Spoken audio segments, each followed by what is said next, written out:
Hello everybody, how are you? So what we are going to learn from this video? In this video, we are going to learn the second section from the second chapter, Nationalism in India. And second section from this chapter is differing stand within the movement. As this section has divided into three parts. What all that three parts are: the movement in town, rebellion in the countryside, swaraj and plantation. See, non-cooperation movement, it has begun in 1921 January. January 1921, it has begun with the Khilafat movement, right? And various social groups participated in this movement. That social groups are, these are the social group. Okay, social group, these are the social group, like cities person, how they participate is like how villages person, tribes and plantation person, these all are type of groups, and how these group participated in the non-cooperation movement, and each with its own specific reason, specific aspiration, and all of them responded to the call of a swaraj. But the terms mean different things to the different people. Now we come to our first point, the movement in a town. The movement started in a town with the middle class participation. Okay, here in movement in cities, a middle class person, they were participated in this town. And what all the things they start to do while they were participating in it? First of all, we talk about the students. The thousands of students, they leave their school and colleges. Teachers and headmaster, they also left their jobs. Okay, and if we talk about a lawyer gave up their practices, and the council election were boycotted except the Madras province. Why Madras province they did not boycott the council election? Because in Madras province, those who were participated in this council in this election, they were non-Brahmins, and they felt that entering the counseling was one of the way they can gain some power and something that unusual only Brahmins had access. They wanted that whatever the access only on had with the Brahmins, they also want to some access from their own community. That's why they don't want to. That's why they didn't want to boycott on the province's election. Okay, council election. They didn't want to boycott the council election. And these effects of non-cooperation on the economic forms were more dramatic. How? Like foreign goods were boycotted, okay? Liquor shops were picketed, and foreign clothes burned in a huge bonfire. And the import of foreign clothes halved between 1921 to 1922, and its value dropping down from 102 crore to 57 crore. So in many places, in many places, merchant and traders, they refuse to trade with the foreigners. They refuse to trade with the foreigners, refuse to trade with the foreign goods and or finance foreign trade. As the boycott movement spread and people began discarding imported clothes, when they start to discard imported clothes, then what they start to wear? They start to wear Indian clothes. And production of Indian textile mills and handloom went up. It went up high. But this movement in the cities gradually slowed down for a variety of a reason. What was that variety of a reason? Why movement slowed down in a town? See, first of all, khadi as textile mill, they were producing a double, but it was costing lot. Okay, it was more expensive. Khadi was more expensive than foreign goods, than foreign imported clothes. So people, the poor people, okay, they cannot afford to buy such a expensive clothes for themselves. So again they start to wear foreign clothes. Okay, and similarly, the boycott of a British institution posed a problem. What posed a problem? For the movement to be successful, if they wanted that movement should be successful, that then they had to do something behind of it before start to this. What the thing they had to do, like alternative Indian institution had to be set up. So if they were living that way, if they were leaving their job, so in alternate way, in parallel, they get some other job in Indian institution, but there were not any kind of in Indian institution where they can get job and earn some money to survive their life, to survive their family. Okay, so that they could be used in place of a British one. So students and teachers began to back to their work, back to their school and colleges, and lawyer they joined back work in a government court. So this was a movement in a town, how they respond. Now we talk how tribes and our peasants they responded, how they take this movement according to their own way. Okay, in rebellion in the countryside, it has also separated in a two part. Like first we talk about the our peasant. In our peasant, Baba Ramchandra, he was a sannyasi. Baba Ramchandra, he was a sannyasi as he was an indentured labor in a Fiji.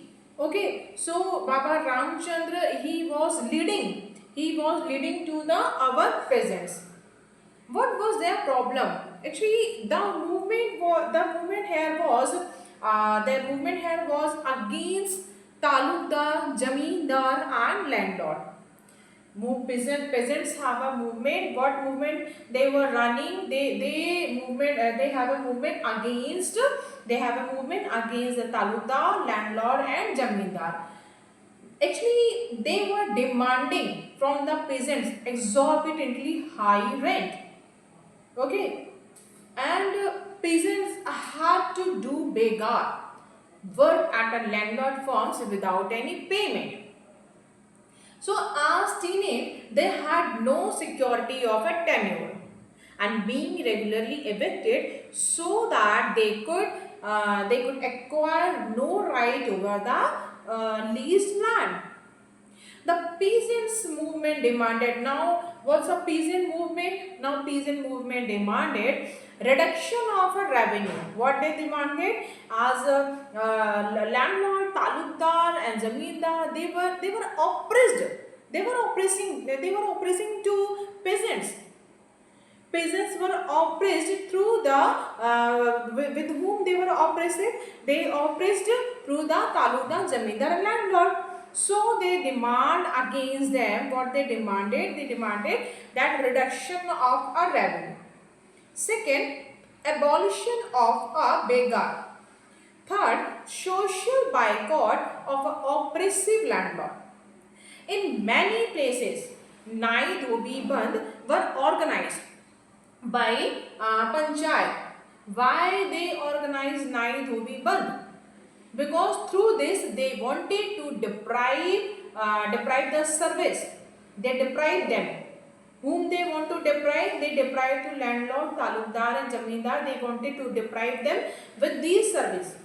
Like no washerman will wash their clothes, no barber will cut their hair and shave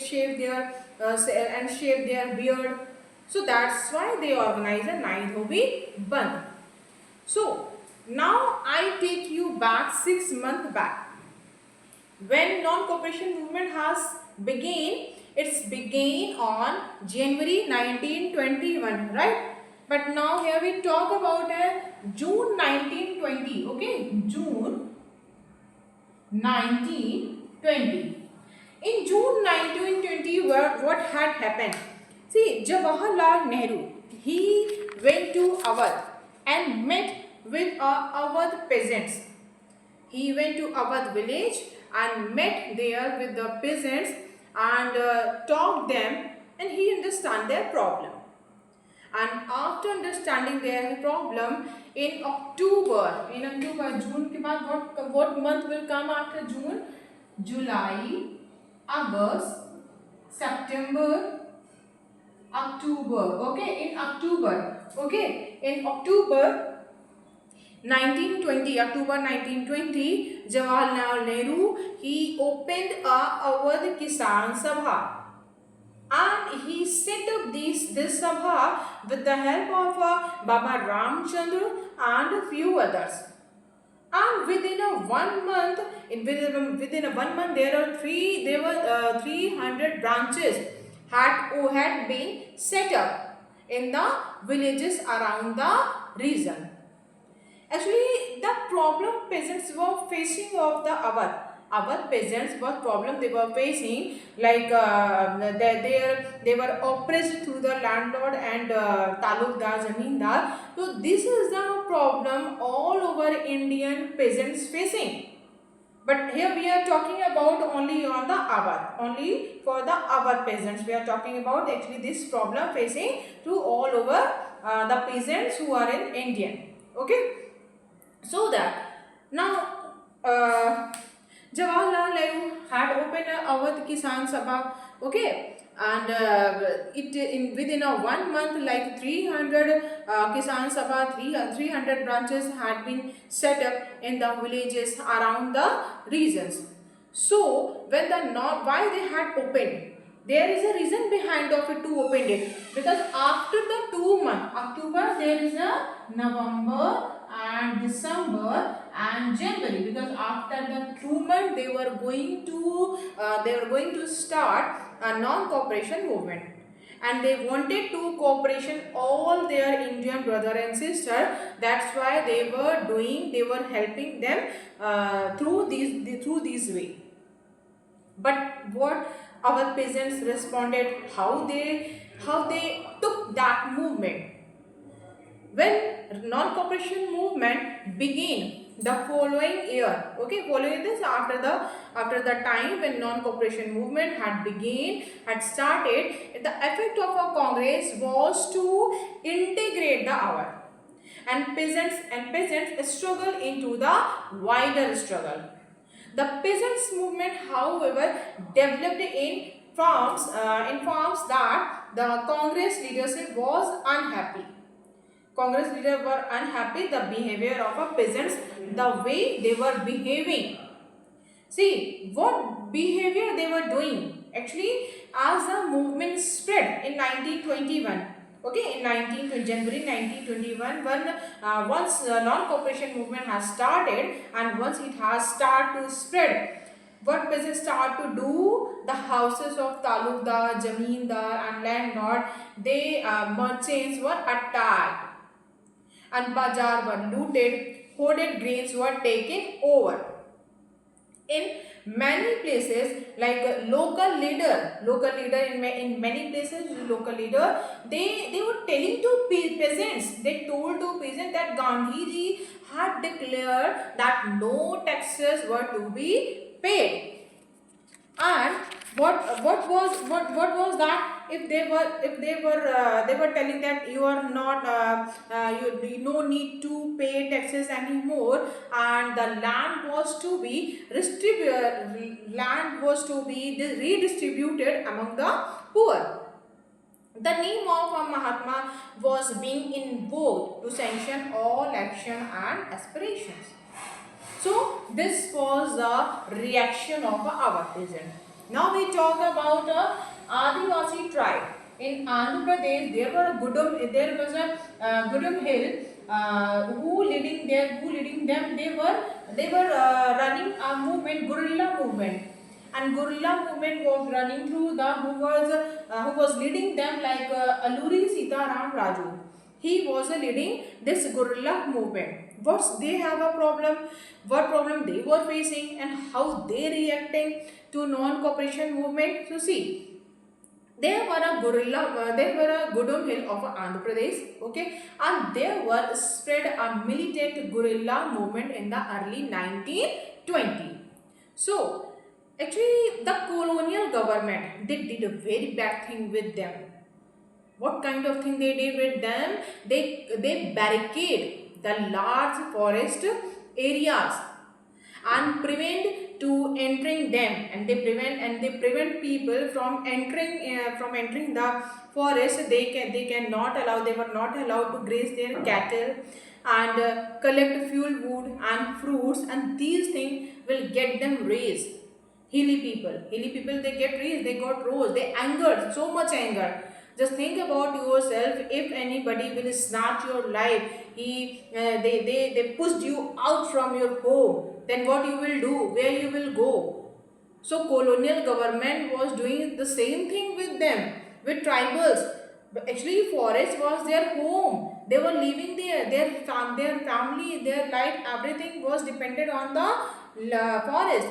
And they were forcibly out from there through the colonial government. And not only were their livelihood affected, but they felt that their traditional rights were being denied. So when the government forcing to contribute back to contribute, when the colonial government forcefully to go out from the forest and forcing to that tribals, what they were forcing to that tribal to contribute for road buildings, and the hilly people, they revolted.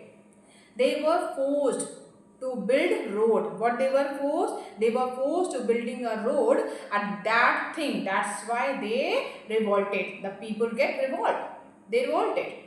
And the person who came to lead them was an interesting figure. That's name is Alluri Sitaram Raju. He claimed that, what he claimed that Alluri Sitaram Raju, he claimed that variety of a spatial power. Alluri Sitaram Raju, he used to say that he has a variety of a spatial power. He could make correct astrological prediction and heal people. And he could survive even bullet shots. So, captivated by Raju, the rebel proclaimed, captivated with the Raju, rebel proclaimed, what they proclaimed? They proclaimed that he was an incarnation of a god. And Raju talked of a greatness of a Mahatma Gandhi. He was a very much inspired with the Mahatma Gandhi and his non-cooperation movement, and persuaded people to wear khadi and gave up a drinking. But at the same time, he asserted that India could be liberated only by the use of a force, not non-violence.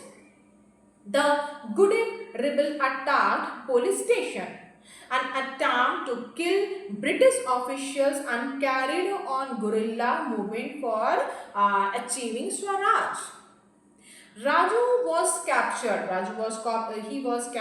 and executed in 1924, and over that time he became a folk hero. So this was a rebellion. This was a rebellion in the countryside. So now we will learn about the reaction of Swaraj in plantation. What had happened? What was the result of a non-cooperation in plantation? So worker too had their own understanding of a Mahatma Gandhi and the notion of a Swaraj. For plantation worker in Assam, freedom mean, what the mean of freedom? According to them, the freedom mean the right to move freely in and out of the confined space in which they were enclosed, and it means retaining a link with the village from which they had came from. And under the Inland of Emigration Act 1859, there was an Emigration Act, Inland Emigration Act, What was that act? In Land Emigration Act, what was that? In Emigration Act, plantation workers were not permitted to leave the tea garden without permission. That was the Immigration Act 1859. And in fact, they were rarely given such a permission. When they heard of the non-cooperation movement, when the worker heard the non-cooperation movement, thousands of people, thousands of workers, they defied the authorities and left the plantation and headed and moved out from there. They believed, what they believed? They believed that Gandhi Raj is coming. Now Gandhi Raj is coming and everyone would be given land in their own village. So that's why what they start to do, they start to left that plantation. But what had happened after the time? They unable to reach at their destination. Why? Because they were strike was going on. There was railway strike, steamer strike, so that's why they were not able to catch any transport, and they were caught by the police. They were caught through the British police, and what had happened? They brutally beaten them. That British police brutally beaten them, and the vision of this movement, what vision? The vision of this movement were not defined by the Congress program. They interpreted that the term swaraj in their own way. As I told you before start the explanation, that everybody taking the mint of swaraj according to their own way. So here plantation worker, they were also taking swaraj to their own way. They were imagining, they start to imagining, what they start to imagining? They start to imagining it to be a time when all suffering and all troubles would be over. Yet, when the tribals chanted Gandhiji's name and raised a slogan demanding Swatantra Bharat, they were also emotionally relating to all Indian agitation. When when they acted in the name of a Mahatma Gandhi or linked their movement to that of a Congress, they were identifying with a movement which went beyond the limit of their immediate locality. So this was the social group response of a non-cooperation movement. So the second section from the second chapter has completed. So I hope, I expect, whatever I do explain you get it very well. So thank you. Have a nice day and take care.